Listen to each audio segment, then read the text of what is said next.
Why do you think कि India में लोग फलस्तीन का झंडा लेके निकलते हैं? I can bet on this कि अगर 1000 लोग हैं, 990 लोगों में ये भी नहीं पता होगा कि वर्ल्ड मैप में फिलिस्तीन है कहाँ। उनको बस इतना पता कि हमारे मुसलमान भाई है, उन पे जुल्म हो रहा है। वो भरा जा रहा है। वो तो भरा जा रहा है। वो मोदी जी आए थे 2015 में, उन्होंने मेक इन इंडिया लॉन्च किया। उस शेर का जो मजाक उड़ाया गया था, आज UPI has beaten visa in terms of number of transaction. हाँ, सिर्फ और सिर्फ नरेंद्र मोदी जी को एक ही चीज दिमाग में है कि I have to be powerful nation, my country has to be a powerful nation. आप अगर ताकतवर बनने पे ध्यान नहीं दोगे तो आपको इतिहास याद नहीं करेगा। इमरान खान का जेल में रेप भी हुआ था, ऐसा सुनने में आया। सी, पाकिस्तान में कुछ भी हो सकता है। Pakistan is basically a watch dog of south Asian countries. और वो आप कुछ भी फेंकेंगे, 2-4 कौड़ी फेंकेंगे, वो बिक जाएंगे। मैं नहीं बोल रहा हूँ, उनके पार्लियामेंट में उनके एक मिनिस्टर ने कहा था कि for $20,000 they can sell their mothers. Pakistan is not an economy, भीख मांग मांग के चल रहे हैं। हाँ, वही चल रहा है। भिखारी हैं। अगर आप देखेंगे, उनका एक्सपोर्ट जीरो है।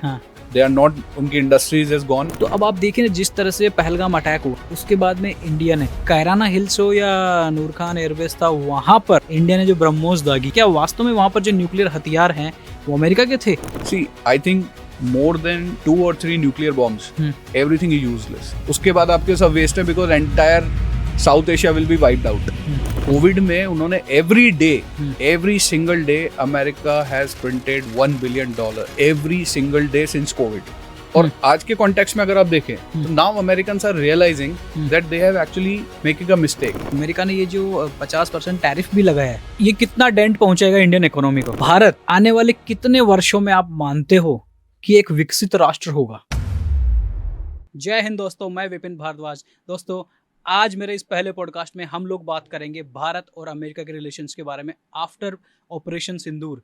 किस तरह से डोनाल्ड ट्रंप ने ऑपरेशन सिंदूर के बाद सैंक्शंस लगाए। जी हाँ, मैं उसको टैरिफ नहीं बोलूँगा, सैंक्शंस ही बोलूँगा। उसके बाद में जो H1B वीज़ा वाला हुआ, या फिर एग्रीकल्चरल प्रोडक्ट या डेयरी प्रोडक्ट्स को लेके बहुत सारी बातें हुई। और ऑपरेशन सिंदूर के दौरान क्या हुआ, उसके बाद साउथ ईस्ट एशिया में किस तरह से पावर चेंज हो रही है, पावर शिफ्ट हो रही है, इन सब चीज़ों पर हम लोग डिस्कस करेंगे। दोस्तों, मेरे साथ आज है जियोपॉलिटिक्स एक्सपर्ट नितेश पंचोली। तो दोस्तों, स्टार्ट करते हैं नितेश पंचोली के साथ ये पॉडकास्ट, ये कन्वर्सेशन। उनकी एक्सपर्टीज क्या कहती है, उनके इनसाइट्स क्या कहते हैं। You will get to learn a lot of new things from him on this topic. Good evening Nitesh ji. Hello Vipin ji, thank you so much. नमस्कार आपको सबसे पहले। Thank you and thank you so much for having me here. It's always a pleasure to be with you. Thank you so much.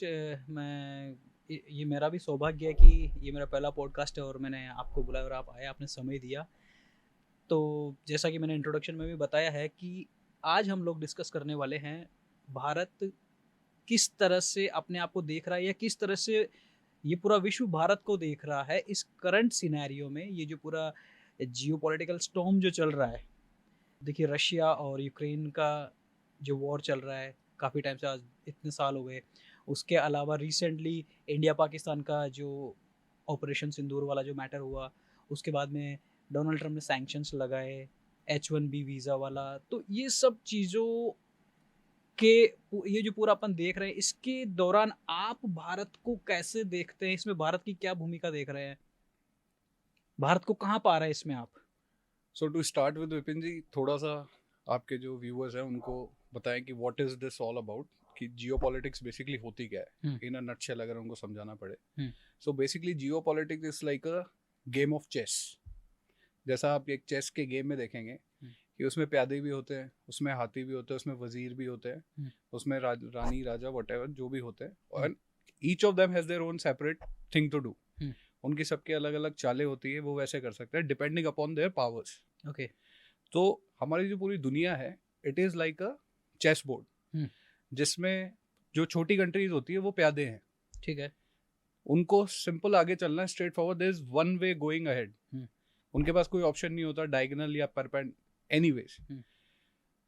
Then comes जो middle weight powers होती है, developing powers होती है, and then जो top notch जो developed nations होते हैं, which are जो अभी तक रहे हैं after world war 2, western countries जिसको हम बोलते हैं।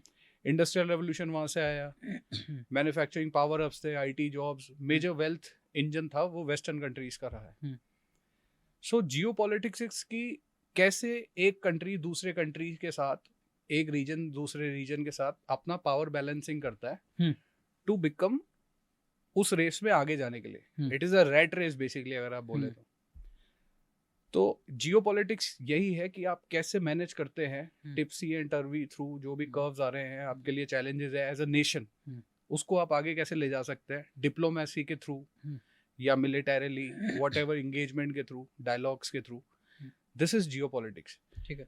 नाउ अगर मैं आपको फ्रॉम एन इंडियन पर्सपेक्टिव, हाँ, मैं ये मेरा फ्रॉम सवाल एन यही है. इंडियन पर्सपेक्टिव अगर मैं आपको बताऊं तो we are living in a very dynamic world. Okay. अगर आप देखेंगे ever since from 1990s Congress back government थी. I think in 1992 it was the last time when we went to IMF okay. For loans. Exactly. तो उसके बाद अगले 30 साल तक अभी तक now we are, I think South Asia में we are the leaders. Wow. South Asia में, क्योंकि we have come a long way. वहां से हमारा IT रेवोल्यूशन स्टार्ट हुआ. राजीव गांधी जी ने उनको स्टार्ट करा था. मनमोहन सिंह जी की पॉलिसीज थी. ही was the finance minister of India. तो वहां से इस चीज को शेप किया गया. थोड़ा बहुत पॉलिसी पैरालिसिस रहा है. अदरवाइज वी वुड हैव, अगर आप देखेंगे 1990s में India and China was at par in terms of GDP. Exactly. But now China is 5 times of India. उसके कुछ ड्रॉबैक्स रह गए हमारे साइड से. पॉलिसी पैरालिसिस रह गया. थोड़ा सा हमारी जो गवर्नमेंट्स थी उनकी तरफ से रह गया. चीजें उतनी अच्छी हो नहीं पाई because of political reason. Scams आपने देखा होगा, स्कैम्स हो गए. स्कैम्स हुए थे. हमारे इंटरनल बहुत सारे चैलेंजेस आए. Naxalism was at peak.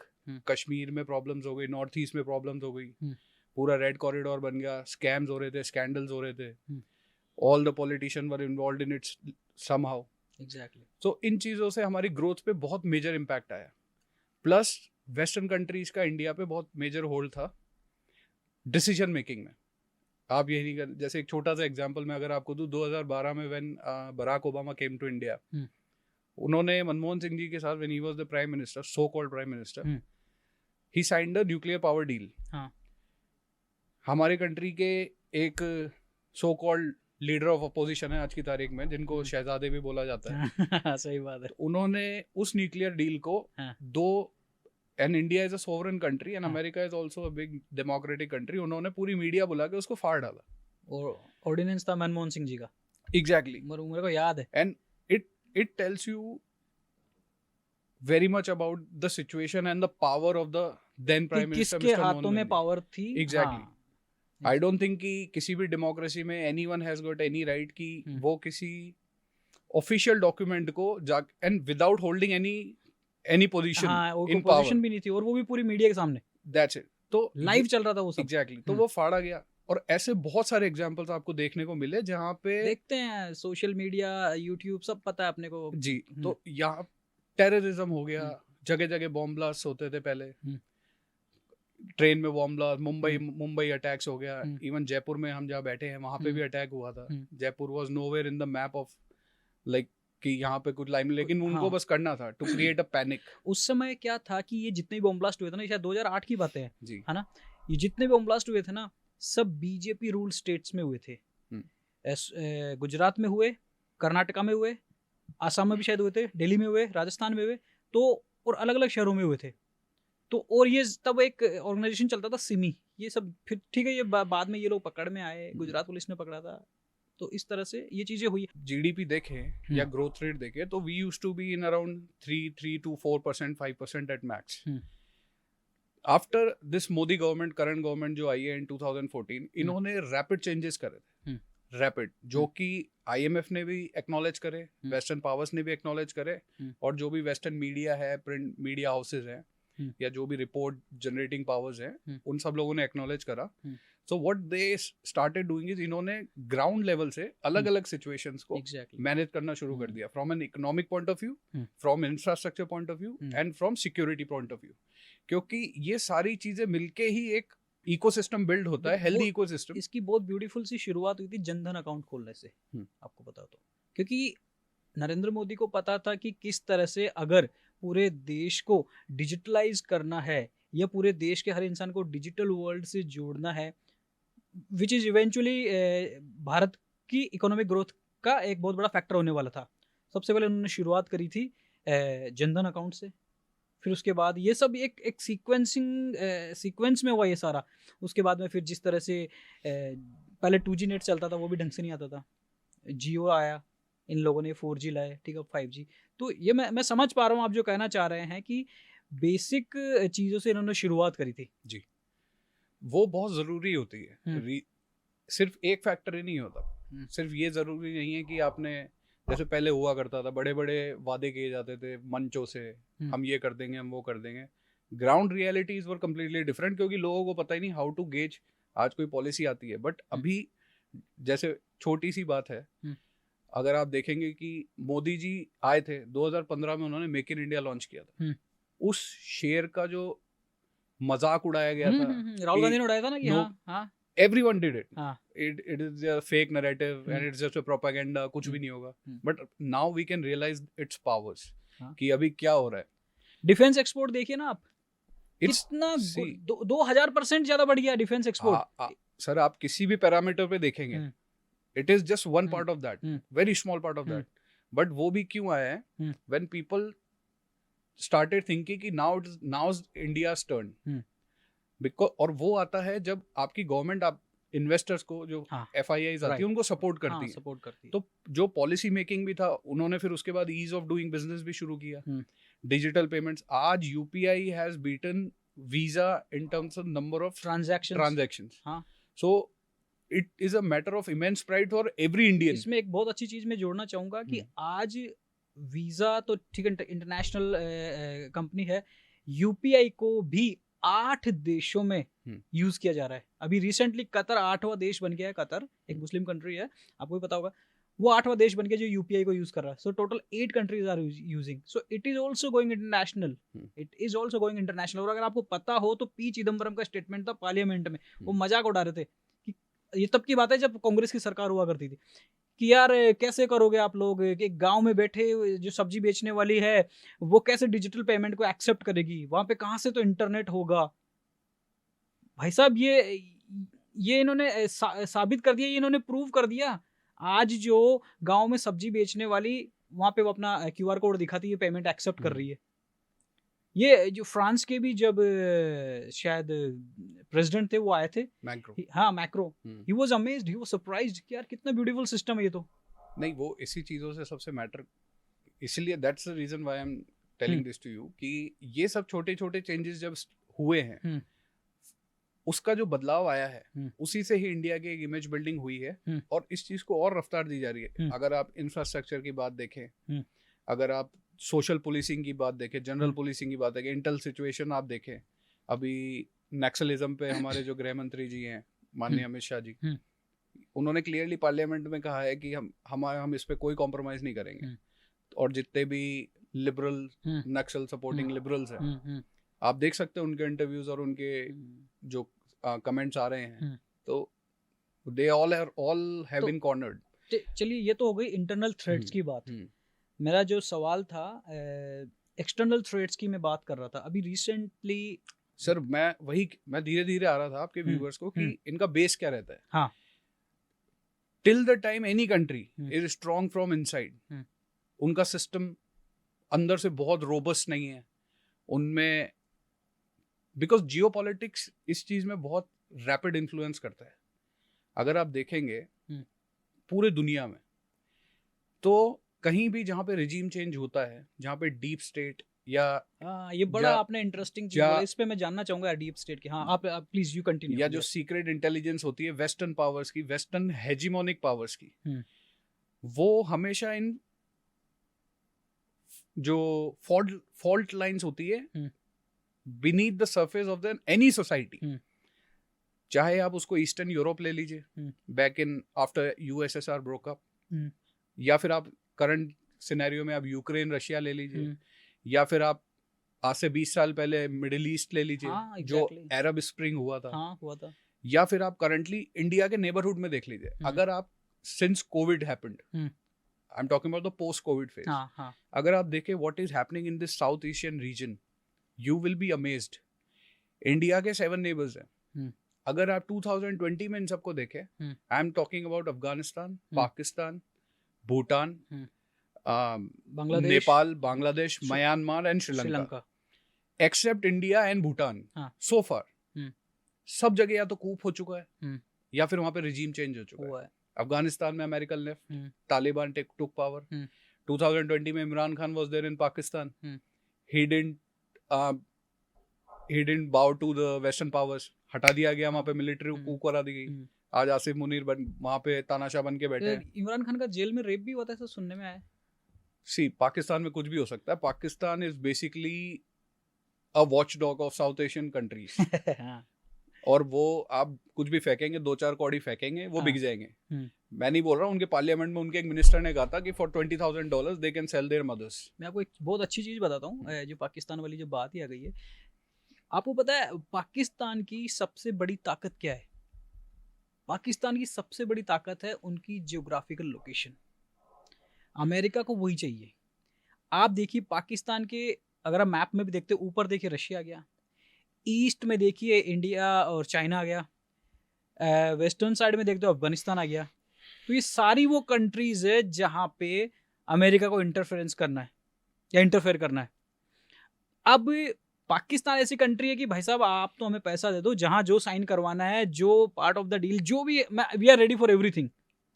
क्योंकि पाकिस्तान में बैठ के अमेरिका सब जगह वॉच कर सकता है। चाहे वो इंडिया तो चलो आज दुश्मन हुआ, मान सकते हैं, ये जो द्वेषता बढ़ी है दोनों देशों में, ये आज हुई है, चलो आज 3-4 महीने पहले। इससे पहले अगर चाइना पे नज़र रखनी है, अफगानिस्तान पे नज़र रखनी है या रशिया पे नज़र रखनी है, पाकिस्तान को इसलिए पाल पोस रहा था अमेरिका। सर इसमें मेरा व्यू पॉइंट थोड़ा सा अलग है। बताइए। When it is about global diplomacy, nobody is a friend, nobody is a foe. Exactly. यहाँ पे हर मुल्क अपना नेशनल इंटरेस्ट के हिसाब से काम करते हैं और इसी को ही डिप्लोमेसी और ब्यूरोक्रेसी हैंडल करता है। जो हमारे ब्यूरोक्रेट्स हैं, फॉरेन जो भी बैठे हैं वहाँ पे, एम्बेसडर्स हर कंट्री में, तो America has never been India's ally और हैज बीन आवर एनिमी। आज भी जो हो रहा है, आप देखेंगे परसों ही हमारे माननीय प्रधानमंत्री जी ने डोनाल्ड ट्रम्प साहब को मुबारकबाद दी है। वो जो गाजा में उन्होंने पीस प्लान कराया उन्होंने, तो ये सब उस इंटरनेशनल डिप्लोमेसी की पार्ट है। It is my view on this कि शायद उनको पहले से पता लग गया था कि Trump is about to lose the Nobel prize, जो उनको नहीं मिला। कल डिक्लेरेशन हुआ। हाँ, कल डिक्लेरेशन हुआ। So that stature by our prime minister was basically जिसको कहते हैं consolation for the Donald, because जो 2 महीने में उनका बिहेवियर रहा है, see he is behaving like a cranky baby. Exactly. कि oh you didn't give me toy and now I will cry and make you no. So Modi ji ने उसको प्यार के पुचकारा है कि यार बेटा ठीक है, you have done good, don't worry about it, we are your friend. So अगर आप इस चीज को देखें तो ये छोटे छोटे टूल्स होते हैं। अब जो मैं आपको बात बता रहा था कि कोविड के बाद इंडिया के नेबरहुड में क्या हुआ है, अगर आप लेमन में लैंग्वेज में अगर मैं आपको बताऊं, अगर हमको किसी के घर में आग लगानी होती है तो हम उसकी छत पे जाके आग नहीं लगाते, उसके घर के चारों तरफ आग लगाई जाती है। And it is the part of the bigger plan, जो कि अमेरिकन CIA एजेंसीज और जो उनकी डीप स्टेट है वो, और ये क्यों किया जा रहा है, थोड़ा मैं अगर आपको नटशेल में बताऊं। पहले थोड़ा सा ये बताइए डीप स्टेट क्या है ये, वो how different it is from CIA? Deep state is basically, एक होता है clear government point of view से जो एक्शंस हो रहा है, डायरेक्टली गवर्नमेंट टू गवर्नमेंट जो इंटरवेंशंस होती है। एक चीज होती है, आज किसी भी स्टेट के लिए उसकी economy is being run by their businesses, जो बड़े बिजनेस हाउसेस हैं वहां पे, क्योंकि they are the ones who are revolving या rotating all the wealth in any nation, चाहे वो इंडिया हो, अमेरिका हो, चाहे किसी भी कंट्री। तो government has to safeguard their interest while discussing or while negotiating with the other countries. आज जैसे for example when Trump first happened, तो ट्रम्प साहब बहुत नाराज हो गए थे कि मोदी जी ने हार्ले डेविडसन को ड्यूटी फ्री नहीं किया था। उसके चलते वो बहुत ज्यादा नाराज हो गए थे कि क्योंकि हमारे यहाँ पे इंडिया में it's a 200% tariff on Harley Davidson. हाँ, पता है मेरे को। And Modi ji has been very clear कि अगर बाहर की कंपनीज आएगी तो हम ड्यूटी कम नहीं करेंगे, वी आर प्रमोटिंग, क्योंकि उन्होंने मेक इन इंडिया शुरू किया था। तो वो चाह रहे हैं शुरू से, और इस गवर्नमेंट के इनिशिएटिव हमेशा से बहुत क्लियर रहे हैं कि हमको हमारी इंडियन मेड प्रोडक्ट्स ही करने हैं, because they are very clear in their vision कि जब तक हम हमारे खुद को अंदर से स्ट्रेंथन नहीं करेंगे, मैन्युफैक्चरिंग नहीं बढ़ाएंगे, till the time we cannot expect to become a developed nation by 2047. तो this all जो भी उनका vision है, it is a very well versed and very well planned vision जो है, it is a part of that.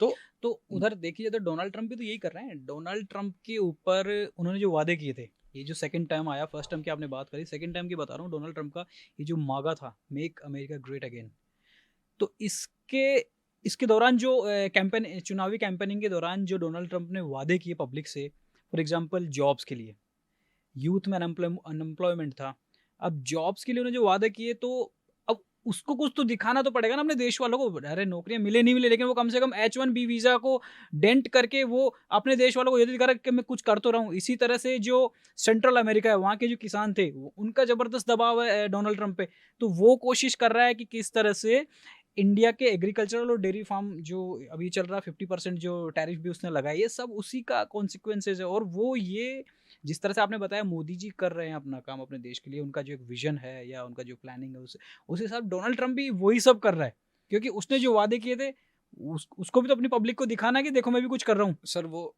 आप ठीक कह रहे हैं, वो करने की कोशिश कर रहे हैं बट वो कर नहीं पाएंगे, और उसके रीजंस ये हैं। अगर आप डेमोग्राफी डिफरेंसेस देखें इंडिया में, उनकी total population is hardly 30-32 crore है। 30-32 crore. We are a nation of 150 crore. हाँ, 150 करोड़ हम लोग। We are the most populous country as of now. We have left China behind. Exactly. Americans after world war 2 वहां से उन्होंने डॉलर को स्ट्रेंथन करा। When India got independence, India's rupee and American dollar were equal. But that time इसका थोड़ा सा ये समझना पड़ेगा कि वर्ल्ड वॉर 1 के बाद वर्ल्ड वॉर 2 क्यों हुई with in a span of 30 years. 1914 में first world war started, 1919 it ended. Again after hardly 20-25 years, again the whole world got into a second world war.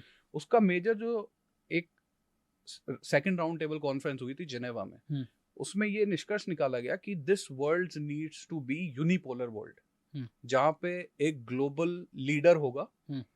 वो वहां पे डिस्कस किया गया। Who depends after Americans dropped nuclear bomb on Hiroshima and Nagasaki. उसके बाद meeting हुई कि we need to cut it to an end all this ruckus जो भी हो रहा था वहां पे अमेरिका प्लांट हुआ।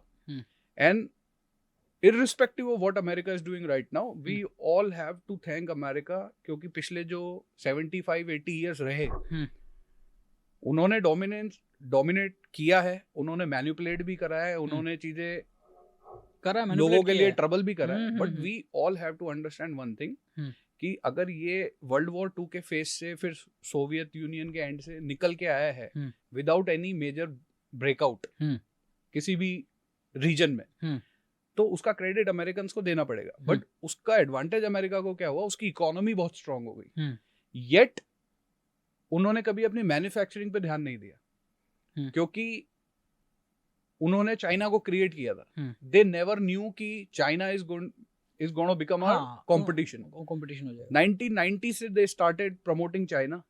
China has been immensely focused and hard working. उनको पता था this is our chance, we need to capitalize upon them. अगर इंडिया ने सपोर्ट किया होता या उस टाइम की हमारी गवर्नमेंट अच्छी होती, we would have been much ahead of China as of now. So वहां से इस चीज को देखा जा सकता है कि कैसे, और आज के कॉन्टेक्स्ट में अगर आप देखें तो now Americans are realising that they have actually making a mistake. They have actually made up a mistake. क्या मिस्टेक करी? चाइना को प्रमोट करके, क्योंकि अब वो उन्हीं को चैलेंज करने लग गए। नाउ देयर डिपेंडेंसी, अगर आप अभी भी देखें, so mister Donald Trump has imposed tariffs on every countries except China. Not that much I am saying, उन्होंने करा है, but how harshly he has done with India. आज ही India, Brazil, Russia, South Africa, ये जो BRICS countries पे कर रहा है वो। ब्रिक्स एग्जैक्टली, कितना because of their so much dependence on China की उनकी इंडस्ट्रीज नहीं है उनकी, बट जो उनकी कंपनीज है, स्पेशली देयर आईटी कंपनीज, वो पूरी and their global supply chain जितना भी है वो पूरा चाइनीज डिपेंडेंस पे। एग्जैक्टली। अब इसमें क्या है, आप जो बता रहे हैं कि ब्रिक्स कंट्रीज पे वो सैंक्शंस इंपोज कर रहा है, जो टैरिफ लगा रहा है। देखो टैरिफ तो एक ब्यूटीफुल वर्ड है, इसको सैंक्शन ही मानूंगा मैं, ठीक है। इंडिया पे भी जो 50% लगाया है, आज चाइना पे शायद 100% का कुछ बोला उसने। क्या है कि उसको डर है कि मेरी डॉलर की बादशाहत को ये लोग खतरा करेंगे। ब्रिक्स की करेंसी आती है, या इंडिपेंडेंटली भी ये कंट्रीज अगर पावरफुल होती है, इंडिया या रशिया या चाइना, तो ऑब्वियसली वो डॉलर को नुकसान पहुंचाएगी। और डॉलर उनका सबसे बड़ा टूल है वर्ल्ड पे राज करने का। अब बात आती है कि यार क्या डॉलर को रिप्लेस किया जा सकता क्या? तो हाँ, बिल्कुल किया जा सकता है रिप्लेस। क्या होता है कि इतिहास गवाह है, हर 100 साल में एक करेंसी बदलती है। अभी पिछले लगभग 100 सालों से डॉलर का, यूएस डॉलर का राज है। उससे पहले स्टर्लिंग थी, उससे पहले फ्रेंच करेंसी थी, उसके 100 साल पहले स्पेनिश करेंसी थी। तो हर 100 साल में ये चीज होता है, ये इतिहास गवाह है। और अब अच्छा, इसकी शुरुआत भी हो चुकी है। The process has just begun. कैसे कि अब आप देखिए ना, जितने भी सेंट्रल बैंक्स है ऑल ओवर द वर्ल्ड, आप अलग अलग कंट्रीज के देखिए, सबने सोना खरीद रहे हैं, सब दबा के सोना खरीद रहे हैं। डॉलर में वो लोग इन्वेस्ट कर ही नहीं रहे उतना। और चाइना से क्यों नहीं लड़ता अमेरिका? बातें करते हैं, मतलब मीडिया में जाके मॉन्गरिंग क्रिएट करते हैं, इतना एक मिथ क्रिएट कर रखा है। और लड़ किस रहे ईरान से? अरे चाइना से लड़ो ना, आप रशिया से लड़ो, चाइना से क्यों नहीं लड़ते? देखो, रशिया से तो इसलिए नहीं लड़ सकते कि रशिया का जो न्यूक्लियर आर्सेनल है वो वैसे अमेरिका से बड़ा है। तो वो कभी भी वो हिम्मत करेंगे नहीं अमेरिका वाले कि रशिया से लड़ना है। चाइना से वो लड़ना चाहे तो चाइना पहले उनको इकोनॉमिकली खत्म कर देगा। अब इकोनॉमिकली खत्म कैसे कर देगा, इस पे अगर अपन बात करें तो आज चाइना ने एक्सपोर्ट करके पिछले 30 सालों में डॉलर का इतना रिजर्व कर लिया ना, वो अगर चाहें तो इस डॉलर को इंटरनेशनल मार्केट में छोड़ देंगे, वहां रिलीज कर देंगे, वहां से उसको कन्वर्ट करके अपनी करेंसी में कन्वर्ट कर लेंगे। अब जब इंटरनेशनल मार्केट में डॉलर जाएगा एक साथ इतना, तो भाई साहब उसकी वैल्यू तो, वो तो डिवैल्यू तो होगा ही ना। नहीं, ये जो आप पॉइंट बोल रहे हैं मैं इसमें ऐड करना चाहूंगा। हाँ। अभी जितने भी साउथ एशियन कंट्रीज है, हाँ। चाइना, इंडिया, रशिया, इन लोगों ने सबने अपने अपने डॉलर रिजर्व्स निकाल दिए and they have bought gold. अभी अगर आप देख रहे हैं जो गोल्ड एंड सिल्वर की प्राइस में सर्ज आया है, एग्जैक्टली वही हुआ है। क्योंकि मैं अगर इंडियन कॉन्टेक्स्ट में बात करूं, from 2023 till now Indian government ने जितना गोल्ड एंड सिल्वर इंपोर्ट किया है वो आज तक की हिस्ट्री में कभी नहीं किया गया। एंड ये सिर्फ इंडिया की कहानी नहीं है, यूरोप ले लीजिए, रशिया ले लीजिए, चाइना ले लीजिए, या even Philippines, Indonesia, Malaysia, Singapore, सभी देशों के central banks have been purchasing gold और वो अपने डॉलर निकाल रहे हैं because they all are sensing कि American dollar is not that stable जो कि पहले था आज से 50 साल पहले। 50 भी नहीं, आप तो छोड़िए, आज के 30 साल पहले भी लीजिए ना। एग्जैक्टली 30 साल पहले भी रहता तो स्टेबल था। हाँ, एग्जैक्टली। तो ये सब चीज़ों के कारण ही American are cornered and they are taking ये जो हार्श डिसीजंस ले रहे हैं डोनाल्ड ट्रम्प साहब की, सैंक्शंस है, even to their I would not say friendly nations, but I would say कि जो उनके बिजनेस पार्टनर्स थे, जैसे अगर आप देखेंगे हम अमेरिकन के साथ क्वाड में हैं, साउथ एशिया में हम मिडिल ईस्ट में I2U2 के साथ अमेरिका के साथ हैं, जिसमें India, Israel, UAE and United states of America, जिसको हम वेस्टर्न क्वाड कहते हैं, साउथ वेस्ट क्वाड कहते हैं। Still Americans are, mister Donald Trump is not happy with India. उसका रीजन है, अगर आप नटशेल में देखें, आज से 100 साल पहले west was the global power house engine of the world. Industries वहां थी, मैन्युफैक्चरिंग वहां थी, कैपिटलिज्म वहां पे था। यहाँ पे कुछ भी नहीं था। 100 साल थर्ड वर्ल्ड थे, we were third world countries. पूरा साउथ एशिया को नोबडी वाज, मतलब कोई लाइमलाइट भी नहीं दिया जाता था कि उनके लिए एक्चुअली देखा जाए तो मिडिल ईस्ट की भी इंपॉर्टेंस थी क्योंकि वहां पे it was a oil rich states. ठीक है। But in the last 30 to 40 years what has happened, इसमें पूरा रिजीम चेंज आया है in terms of wealth generation या industrial revolution, service power house. आज भी अगर आप देखें ये चीज वेस्टर्न हेजेमोनिक पावर्स को पच नहीं रही है, बर्दाश्त हो नहीं रही है कि how can they go above अस। ये तो एक मानव मानसिकता भी होती है यार। ठीक है, अपने रिश्तेदारों में, दोस्तों में कोई आगे बढ़ रहा तो थोड़ी तो जलन होती है यार, ये साला हमसे आगे बढ़ गया, कल तो हमारे सामने ऐसा था ही। तो ये तो ऑब्वियस सी बात है। सी विपिन जी, वो there is a phrase, change is inevitable and whosoever works hard will go through. Exactly. तो वही बात है, Americans never tried working out. उनको लगा कि we are the capitalist people, we have dollar, we have the biggest military in the world, we don't want to work. Credit cards पे करा। अगर आज आप अमेरिकन इकोनॉमी को देखें, their total economy, their GDPs are somewhere around $53 trillion। Okay. उनका date आज की तारीख में इज $38 trillion। एंड उनकी जो economic, America is the only country who can print their own money as much as they want. हाँ ये है ना डॉलर्स उनका सेंट्रल बैंक, एंड दिस वही चीज है, इफ यू जिसको कहते हैं कि अगर आप अपनी पावर्स को एक हद से ज्यादा यूज करेंगे या उस और लोगों को सप्रेस करने के लिए उसको यूज करेंगे, तो down the line it will create ruckus for you only, and that has happened with American. वही हो रहा है अमेरिका के साथ अभी। एग्जैक्टली, कोविड में उन्होंने every single day America has printed $1 billion every single day since Covid. This is the official data shared by the central bank of America. Every day they have printed $1 billion। ये कितनी गजब चीज है, मतलब dollar हो गया सोने के बराबर। नहीं, वो सोना चांदी में ही कैलिब्रेट की जाती थी कि you give us this and we used to give this, तो वो चीज रखवा दी जाती थी। ये रॉबर्ट कायोसाकी तो बोलता ही है ना कि रियल मनी तो सोना और चांदी ही है, पेपर प्रिंट मनी पे तो वो विश्वास नहीं करता। नाउ अब आप जैसे देखें जो ब्रिक्स नेशन है, इन्होंने अभी इसी साल जो मीटिंग हुई थी उसमें डिसाइड किया कि now they will come up a BRICS currency, और जितने भी नेशंस है, Brazil, Russia, India, China and South Africa, this is a major headache for Donald Trump. वही तो मैं कह रहा हूँ, और यही चीज है कि वो इंडिया को लेके और साउथ एशिया को लेके इतने सिनिकल हो रहे हैं कि we need to control, because he knows कि हमारे इकोनॉमी का जो बिगेस्ट चैलेंज है, बिगेस्ट थ्रेट है, वो कहाँ से आ रहा है। क्योंकि वो अगर इस एक इंस्टीट्यूशन को टारगेट करते हैं तो उनके जो बिगेस्ट 3 राइवल्स है as of now, rivals in terms of competition, तो तीनों इसी में है। I am not saying America is a rival,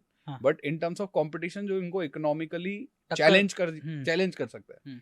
China के साथ वो ओपनली कन्फ्रंट कर रहे हैं, रशिया के साथ वो इनडायरेक्टली कन्फ्रंट कर रहे हैं, इंडिया को वो कंटेन करना चाह रहे हैं। So the it's like confronting China and containing Russia and India at the same time with the same arrow.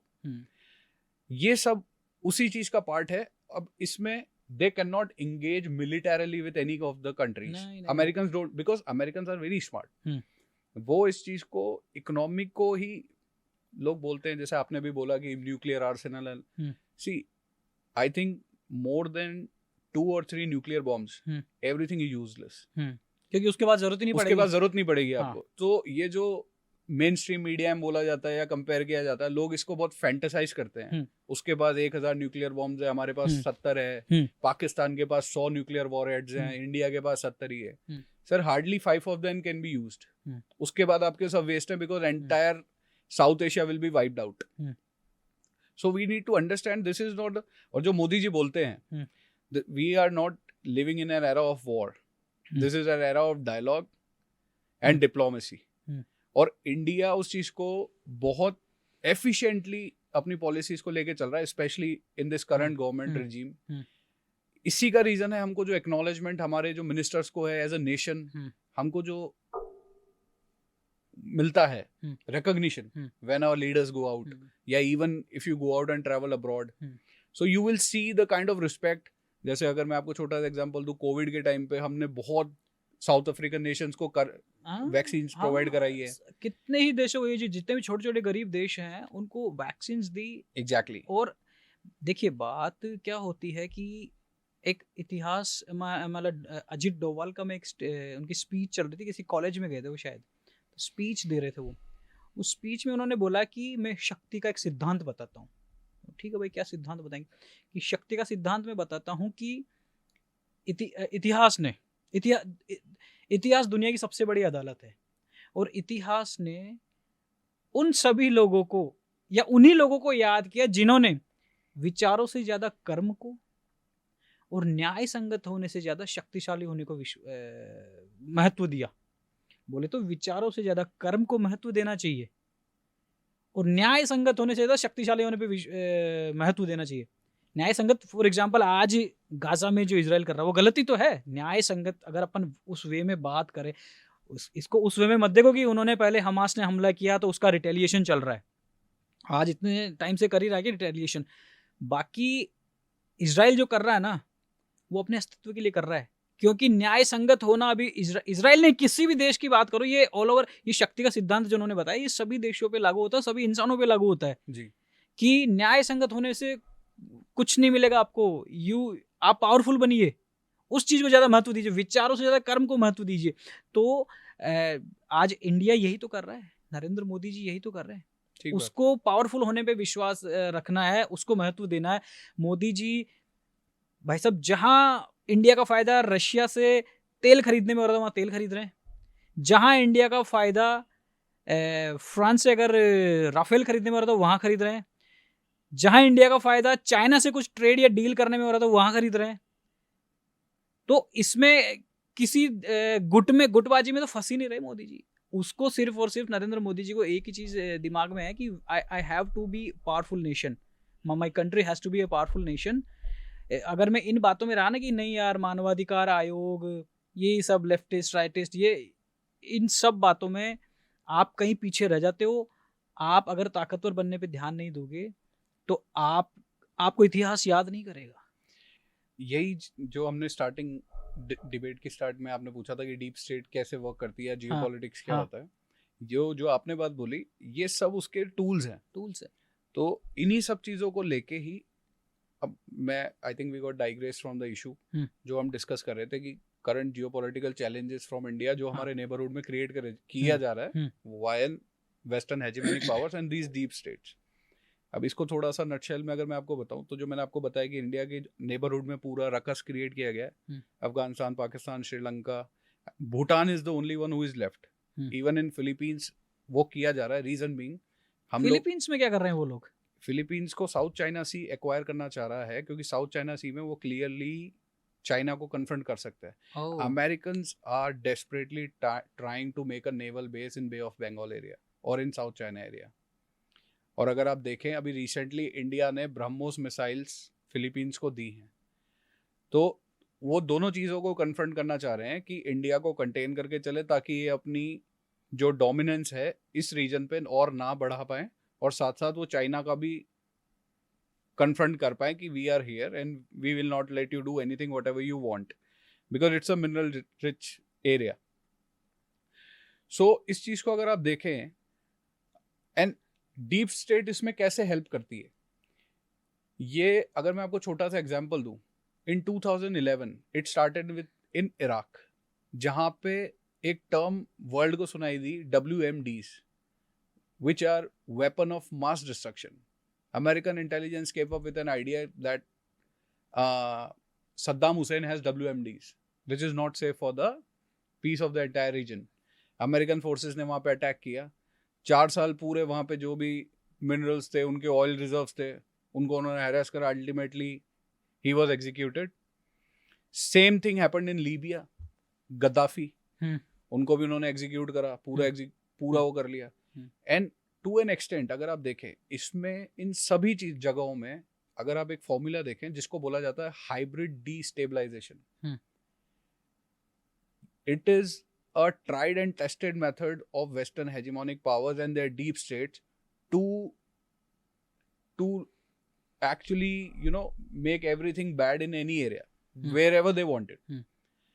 Same formula है। पहले ये वहाँ का जो लोकल आप कह सकते हैं जो इमोशनल जो भी इशू छोटा मोटा होता है ये उनको पकड़ते हैं, फिर उसके थ्रू डिफरेंट NGOs या डिफरेंट एड जो ऑर्गेनाइजेशन है उनके थ्रू फंडिंग करवाई। इंडिया में तो यही किया। It is, as I said, it is a tried and tested method from centuries. It is same. The formula is from decades. From decades. अगर आप इंडिया के नेबरहुड में each and every country को specifically अगर आप read करेंगे, बांग्लादेश में छोटा सा मैटर था, बांग्लादेश नेपाल में छोटा सा मैटर था, बांग्लादेश में जेनजी आया, यहाँ जेनजी आया, Imran Khan was put in by the Islamic radical powers. Afghanistan में तालिबान got in powers.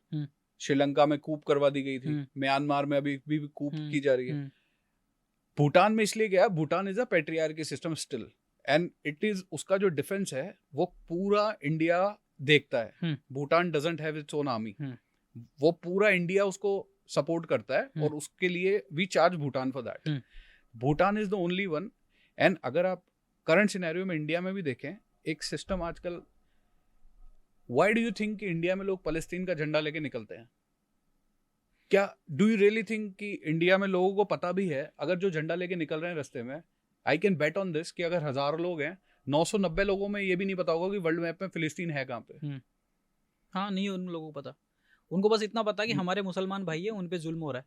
वो भरा जा रहा है, वो तो भरा जा रहा है। वो भरा जा रहा है। हम्म। इसीलिए उसको बोलते हैं, आपने सुना होगा कभी हमारे प्रधानमंत्री बोलते हैं, ये संयोग नहीं है, ये प्रयोग है। प्रयोग है। ये प्रयोग है, इसको डिफरेंट डिफरेंट वेज के थ्रू फंड किया जाता है। एक जिसको कहते हैं रिबेलियसनेस लाने के लिए लोगों में, ताकि वो उस चीज को हवा दे सकें और फिर बढ़ावा दिया जाए। जैसे बांग्लादेश में हुआ, वहां की जो radical Islamic, it was funded by America की जो साउथ एशिया की हेड थी, विक्टोरिया न्यूलैंड, वो उनका नाम था। 2020 में when after Imran Khan got out from the power and this military regime got into power, इन्होंने with the help of the ISI, whatever has happened in Bangladesh, Sheikh Hasina ji को इन्होंने भगा दिया, वहां पे कूकर अभी है कहाँ शेख हसीना जी? वो I think she was in India earlier right now. उन्होंने लंदन के वीजा के लिए अप्लाई करा था, but it was rejected, उन्होंने दिया नहीं। तो उनकी जो लोकेशन है currently it is ambiguous. अच्छा।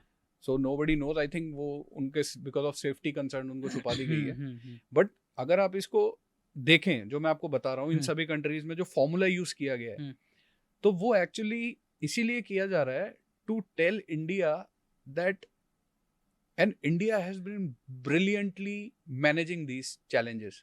अगर आप देखें श्रीलंका बिकॉज ऑफ चाइना, उन्होंने they were in so much debt, India went ahead and did.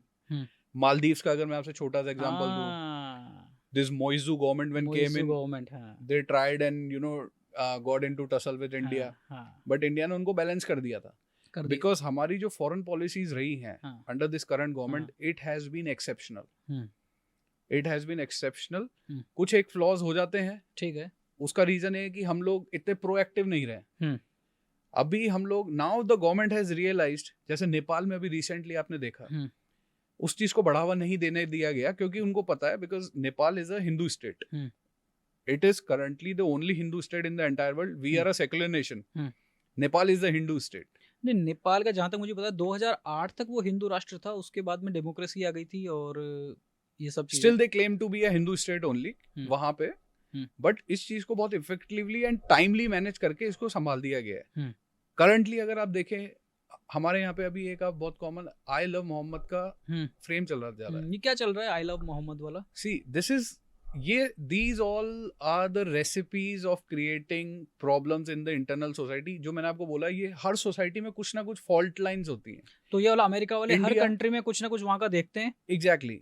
जहाँ पे ऐसा नहीं है, मुस्लिम कंट्रीज में Muslims and Muslims are fighting, जैसे अफगानिस्तान पाकिस्तान है, they both are Muslim states, yet they are fighting. कल पाकिस्तान ने कल काबुल में भी काबुल में मिसाइल अटैक करा because their foreign minister he is engaging with India. तो वो ये पूरा काउंटर बैलेंसिंग होता है कि आप, वो कहते हैं ना, दोस्त का दोस्त दुश्मन का दोस्त, व्हाटएवर, जो कि दुश्मन का दुश्मन दोस्त होता है, दुश्मन का दुश्मन दोस्त होता है। Exactly.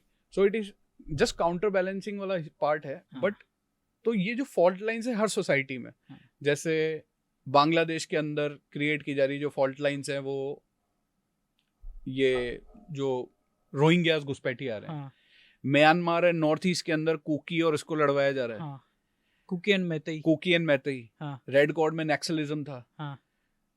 Kerala and down south में आप देखेंगे हिंदूज के अगेंस्ट राइट्स हैं। वहां पे अभी अनफॉर्चुनेटली एक बहुत डिसहार्टनिंग वीडियो मैंने देखा था कुछ दिन पहले, जहां भगवान राम की एफिजी पुतले को जला दिया गया था चप्पल से मार के। उसको शायद गिरफ्तार भी कर लिया फिर। Nobody but these are the fault lines जो कि वो लोग डीप स्टेट और ये जो लोग ये ढूंढते हैं कहीं भी जाके, बिकॉज ये इसी चीजों को आगे जाके धीरे धीरे यूज करते हैं एज अ टूल, और इन्हीं चीजों को बढ़ावा देते देते ये इतना बड़ा बना देते हैं।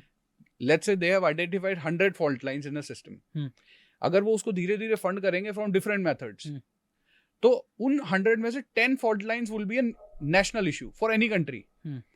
उसको यूज करके वो रिजीम चेंज करने की कोशिश करते हैं जो इंटरनेशनल लोग होते हैं, और वो उनके जो western from an economic point of view उसको बेनिफिट करने के लिए, जैसे आप लोगों ने सुना होगा हिंडनबर्ग की रिपोर्ट आई थी अडानी जी को बदनाम करने के लिए। नाउ हमारे सुप्रीम कोर्ट ने भी उस पे उनको क्लियरली बेल दे दिया, एंड वो क्लियरली उनको बोल दिया that there is no flaw in it, and even American court has given him clear chit that he is fine, there is no anomaly in this.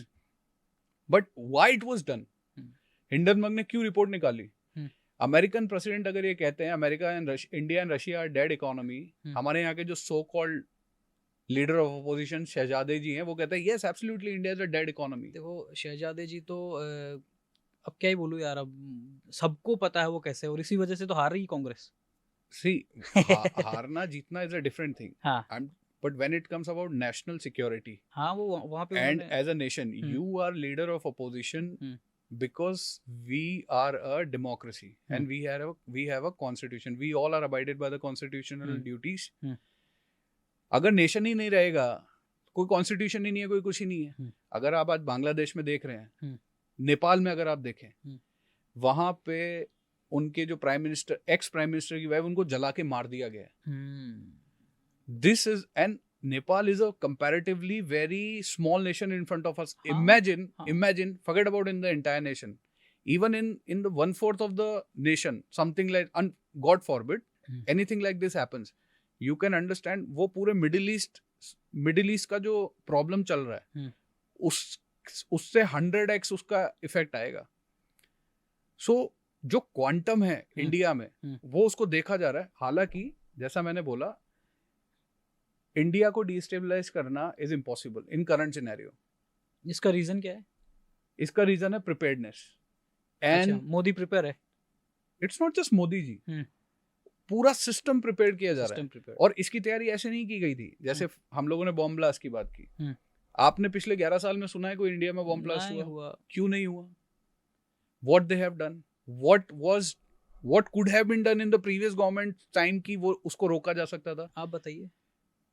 हमारी जो पुलिसिंग है, general policing, और जो लोगों को अथॉरिटी नहीं दी गई थी because of the political reasons. हमारे देश का एक दुर्भाग्य ये रहा है, यहाँ पे रिलीजियस अपीजमेंट बहुत पीक पे रहा है. कुछ भी करेंगे. बाटला हाउस एनकाउंटर हुआ था. सोनिया गांधी जी जाके रोई थी Aligarh Muslim, these were innocent students. No, they were not. उन लोगों ने बॉम्ब ब्लास्ट करा था. They were the founders of the Simi, जिनके आपने कोट किया था. तो अगर आप इस चीज को देखें कहीं ना कहीं, so you will realize कि हमारी जो प्रीवियस गवर्नमेंट्स हैं वो इस चीज को अपने वोट बैंक के लिए यूज करती थी. And they are still doing the same. आज भी हमारे देश में PFI एक ऑर्गेनाइजेशन है जिसको बैन कर दिया गया था. Popular front of India. हाँ, जो हमारे कन्हैयालाल मर्डर केस हुआ था, जिनको बीहेड कर दिया गया था उदयपुर में, वो उसी से इंस्टिगेट हुए थे. इन्हीं का एक what do you call it, a brotherly organisation है, Jihad Hind Islami. It is a Kerala based, और उसको पूरी फंडिंग मिडिल ईस्ट से आती है. Rahul Gandhi ji openly supports it.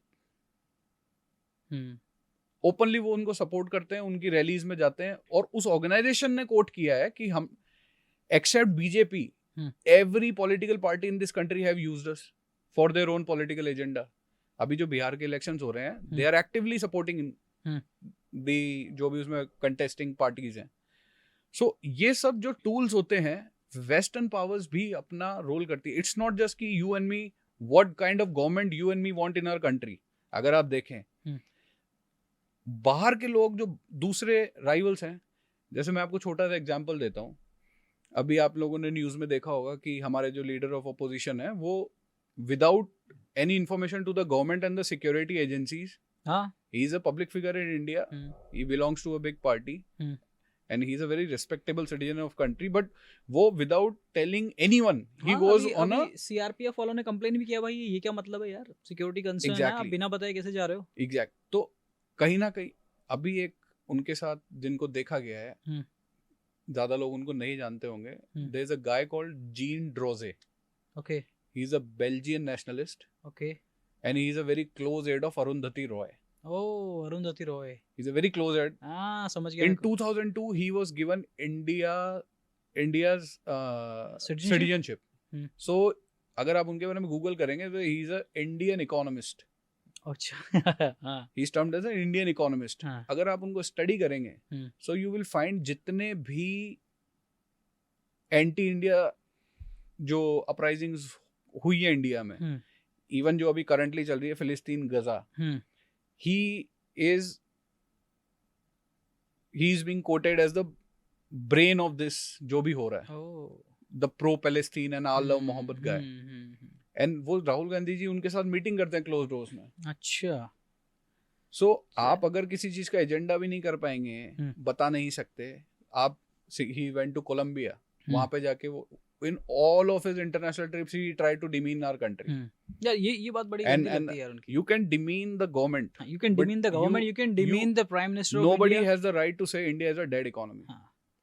नहीं, कोलंबिया में भी उन्होंने बोला कि मुझे नहीं लगता कि इंडिया वर्ल्ड को लीड करने वाली सिचुएशन में है, या इंडिया वर्ल्ड को लीड करना चाहता है। See that is the difference. वो political terms में चला जाएगा, which I don't want to comment on anyone. वो उनकी personal choice है, but मैं ज्यादा कंसर्न रहता हूँ from a national security point of view कि आपके किसी कुछ करने से या कुछ कहने से अगर आपके देश की इमेज स्पॉइल होती है, then you should refrain. And I think कोई भी नेशनलिस्ट आदमी होगा, he will never do this just to उसको थोड़ा सा एडवांटेजियस पोजीशन में लाने के लिए, कि खुद के लिए कि you know I will get some few votes.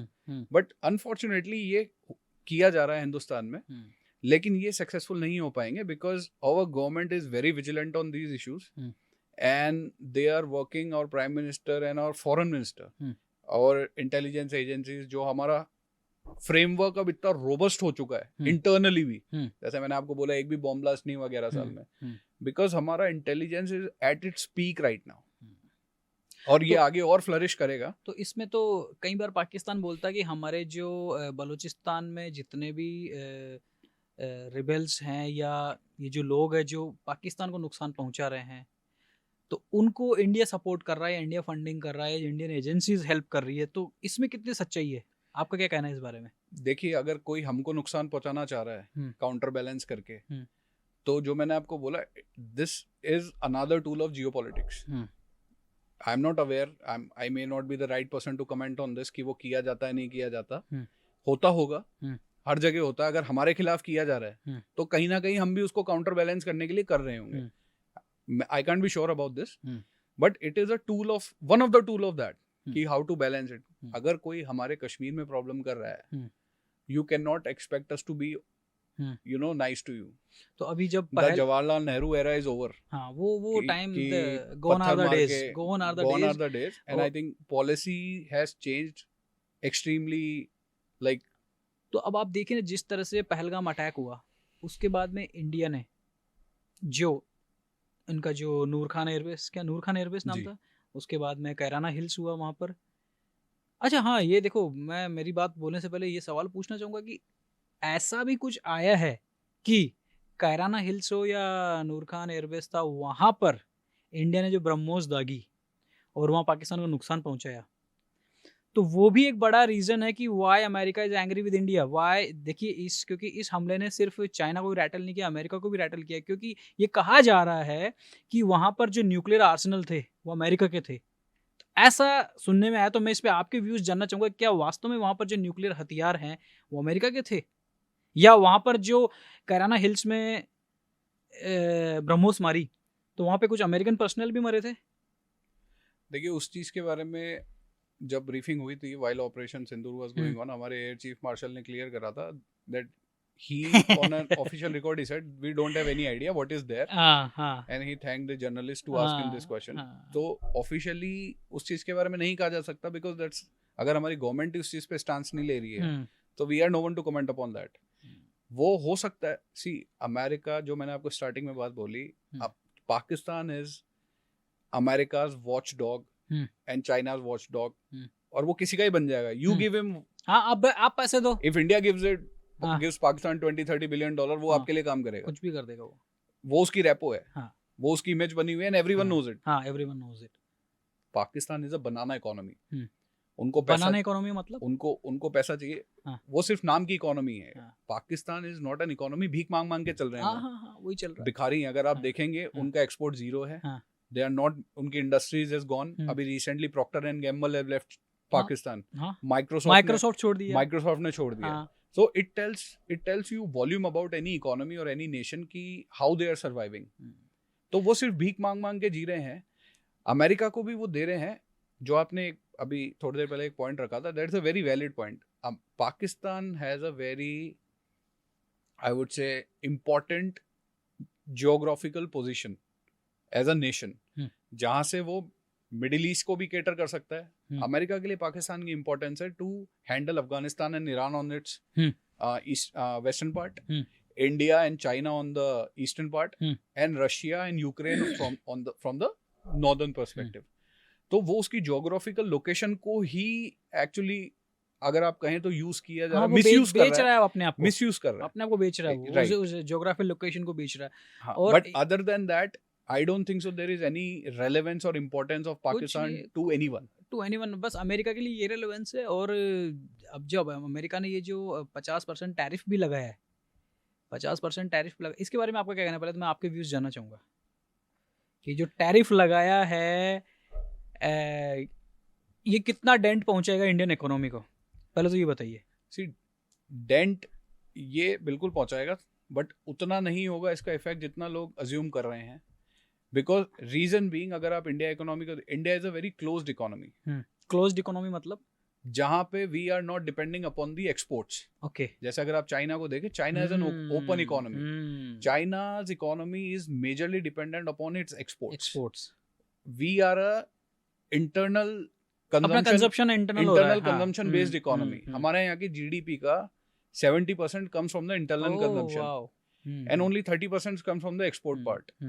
तो हमारा कहीं भी स्टेबिलिटी, जितना China is rattled with American tariff, जो भी whatever Trump is doing, India, why Modi ji looks confident and being, हमारे जो भी इसके बाद भी आ रहा है, ठीक है, let them do it.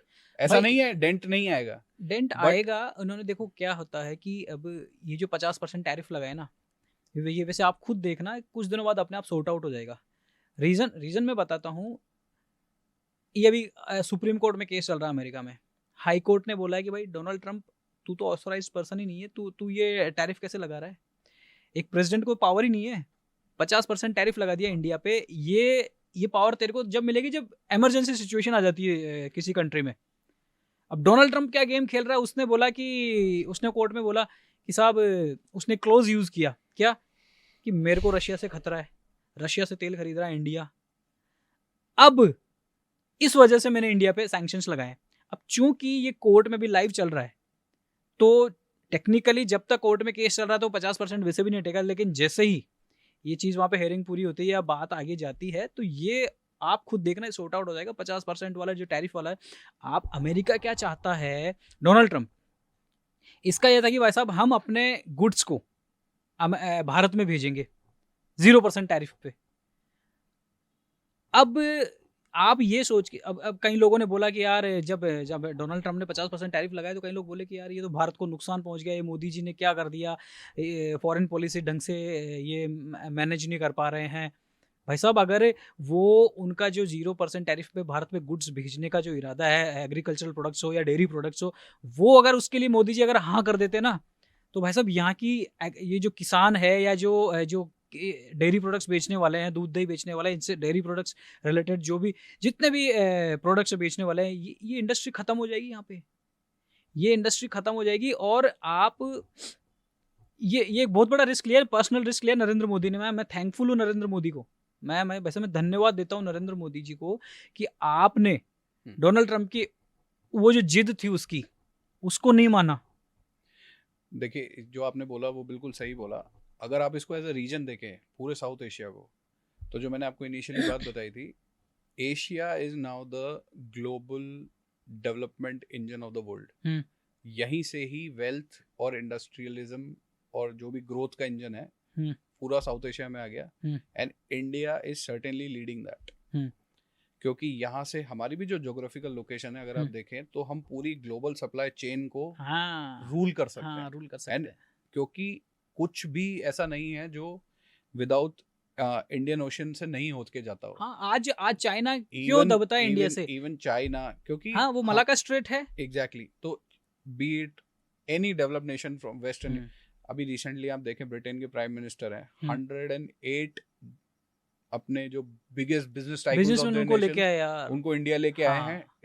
It is unprecedented, ये आज तक नहीं हुआ है हिंदुस्तान में। हिंदुस्तान में नहीं, अगर बिजनेसमैन लोगों को नरेंद्र मोदी कहीं लेके चले जाएं तो यहाँ के ही लोग टांग खींचने लग जाएंगे, यार ये तो यार इनको सपोर्ट कर रहा है बिजनेसमैन को, ये कैपिटलिज्म को, ये openly. Britain has always survived under the American umbrella.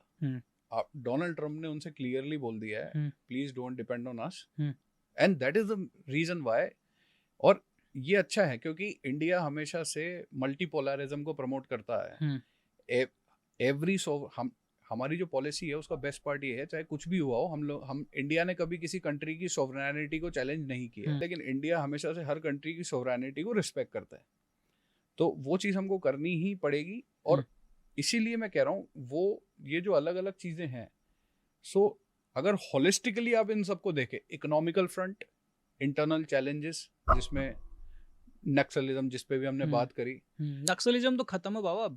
और and from a militarily point of view से भी अगर आप देखें, हमारा जो इंफ्रास्ट्रक्चर डेवलपमेंट हो रहा है, हम लोग राफेल्स ले रहे हैं, हम लोग आवर नेवल शिप्स, लोग एक्चुअली इस चीज को समझ नहीं पाते। हमारा जो मिलिटरीली, एंड अगर वो आप किसी दिन किसी रिटायर्ड आर्मी ऑफिसर या जनरल के साथ अगर आप करेंगे, ही विल टेल यू कि हाउ इमेंसली वी हैव, जिसको बोलते हैं कैपेसिटी डेवलपमेंट, वो हमारी मिलिटरीली हम लोगों ने किया है। उससे जो हमारे जवानों में जो जोश आया है और जो कॉन्फिडेंस बूस्ट हुआ है, बिल्कुल हुआ, that we because earlier what we used to think, जैसे when we got independence, our then prime minister Mr. Nehru said we do not need any military to this nation। कहा था उन्होंने, ये उन्होंने ऑफिशियली कहा, उन्होंने कहा था उसी टाइम, उसी समय जो ये जो तो इन्हीं सब चीज़ों के कारण 65 में और 62 में जो चाइना के साथ हमारा एक एम्बैरेसमेंट हुआ था, और military was not ready to give up. 65 वाला तो क्या पाकिस्तान वाली बात कर रहे हो या 62 में with China and 65 with Pakistan. But वो एक मेजर लर्निंग लेसन था टू आवर मिलिट्री। वो बहुत ही डीमोटिवेटिंग इंस्टेंसेस हैं हमारे military, from a military point of view. अच्छा बाबा, ये जो पाकिस्तान वाले हैं, अपने बच्चों को किताबों में ये पढ़ाते कि 1965 की लड़ाई उन्होंने जीती, और अभी आप जैसे बता रहे हैं कि वो एक 62 और 65 वाले युद्ध थोड़ा एम्बैरेसमेंट थे इंडिया के लिए, तो इस पे आपका क्या कहना है? क्या वाकई में ये जो पाकिस्तान वाले पढ़ा रहे हैं अपने बच्चों को कि हमने 1965 की लड़ाई जीती? खैर वो तो सारी चीज़ें बताते हैं, उन्होंने तो ऑपरेशन सिंदूर वाला जो ये मैटर हो ना, उसमें भी शाहिद अफरीदी को भेज दिया कि जाओ जनता को खुश करो, क्योंकि शाहिद अफरीदी वहाँ पे बहुत बड़ा पब्लिक फिगर है, तो उन्होंने भेज दिया कि जाओ तुम पब्लिक को कम से कम ये तो मोटिवेट रखो कि हमने बहुत कुछ बिगाड़ दिया इंडिया का। जबकि झूठे हैं वो लोग। तो इसको मैं ये जानना चाहता हूँ, मेरा सवाल ये है कि 1965 का युद्ध क्या पाकिस्तान ने जीता था, जैसा कि वो अपने बच्चों को पढ़ाते हैं किताबों में? विपिन जी, वी इंडियंस, इसमें जेनेटिकल डिफरेंसेस है। Indians are very rational and logical people, क्योंकि हम लोगों को पढ़ाई, हम लोगों ने जिसको तालीम बोलते हैं, एजुकेशन बोलते हैं, ये जनरेशनल हम लोगों ने ऑक्यूपाई करी है।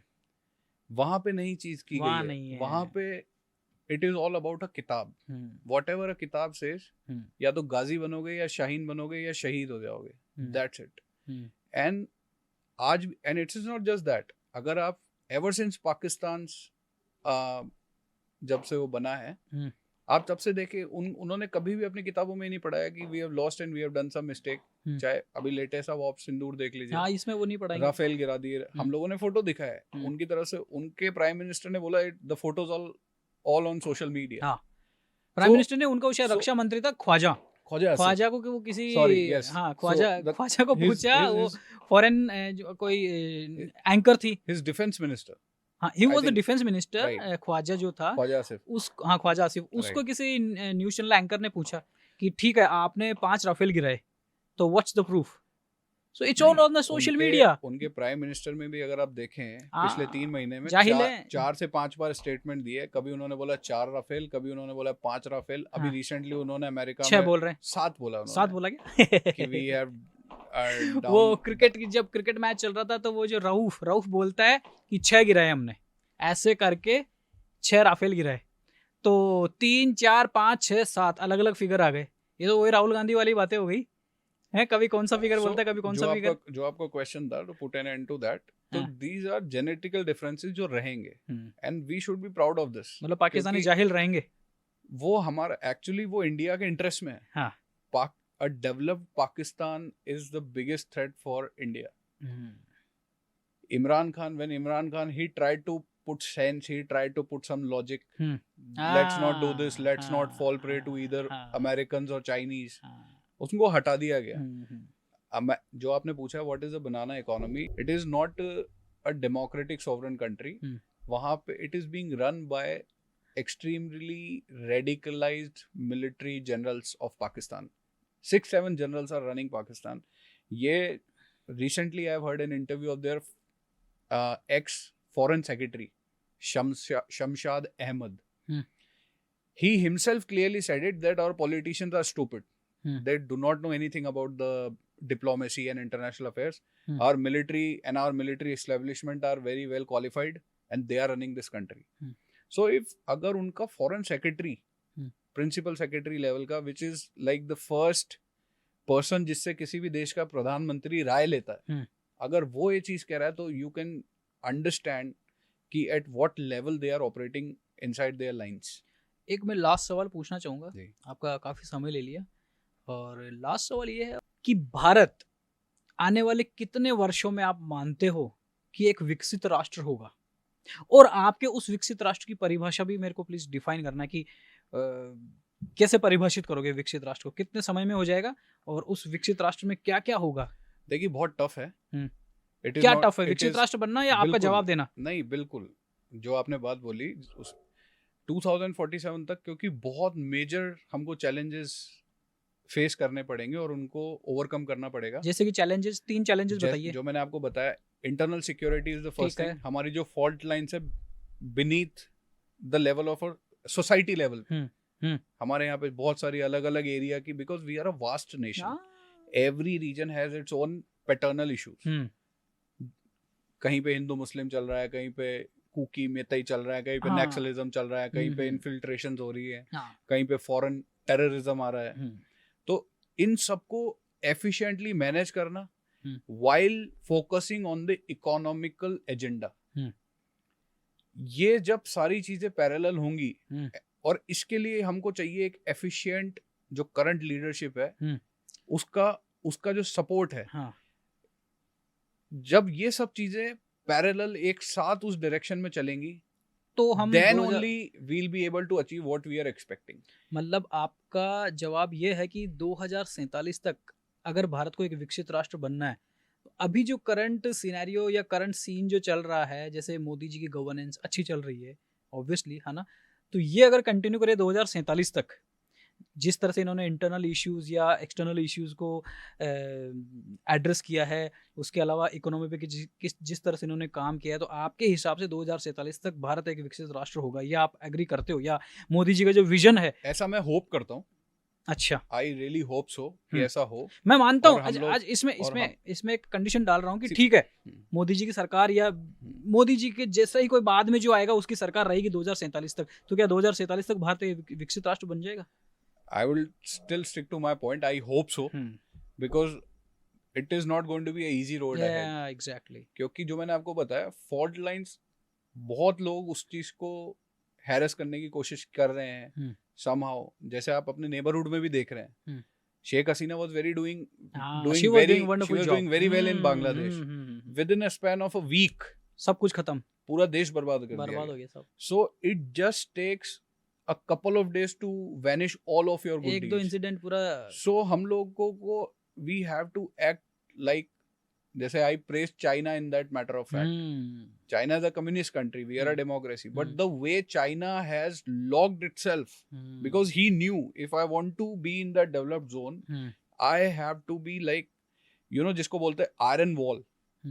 It has to be, और वही इंडिया में भी करने की कोशिश की जा रही है. जिस तरह से जीमेल को खत्म करके जोहो पे आ रहे हैं, या व्हाट्सएप को खत्म करके आते इस पे आ रहे हैं, क्या ये उसी का एक हिस्सा है? Part of that zone. It is part of that. क्योंकि जो हमने देखा है currently, ये सब उसके tools हैं, and we are learning very fast. We are evolving. Indian society has evolved immensely after independence. और ये अगर आप देखेंगे, if everything goes well, आप 2047 कह रहे हैं, I would predict by 2040 we can achieve our goals. अरे वाह, if everything goes well. आपके 2 मिनट और लेना चाहूंगा। जेनजी, क्या भारत का जेनजी, आई मीन आप समझ गए होंगे मैं क्या कहना चाह रहा हूँ, जो नेपाल में किया या अदर कंट्रीज में एक दो जगह और हुआ है, जिस तरह से वो गवर्नमेंट के खिलाफ जाके तोड़फोड़ आगजनी या फिर उसके फलस्वरूप वहाँ की देश की सरकार ही बदल गई, तो क्या भारत का जेनजी भी ऐसा कुछ कर सकता है मोदी सरकार के खिलाफ? आपका क्या कहना है? या ऐसी कोई सिचुएशंस पनप रही है इंटरनली देश में जो जेनजी नाराज हो? सर आपने see they are the first AI generation. Okay, You have to understand this. जो हमको न्यूज़ पे दिखाया जाता है, the way they are being portrayed, the actual scenario is completely different. आज बांग्लादेश में अगर रेडिकलाइजेशन हो रहा है, it doesn't mean entire Bangladesh has been radicalized. You're getting my point? जो मैंने आपको बताया, it is one of the tools. वो fault lines हैं. I think हमारा जो youth है, they are very well tech savvy people, and they are very sound, and they are very rational and logical because they have seen their previous generations कि how we have evolved. So ये जो narrative warfare चल रहा है, information warfare है, ये हो रहा है, in all this जिसको आप 5th जनरेशन वॉर भी बोलते हो। एग्जैक्टली। तो जो प्रिंट मीडिया के थ्रू, सोशल मीडिया के थ्रू बताया जाता है, यहाँ पे हो रहा है, इन्हीं सब चीजों से हमको बचना है। we simply cannot believe what we are seeing on social media, on Facebook, or what we are reading in newspapers.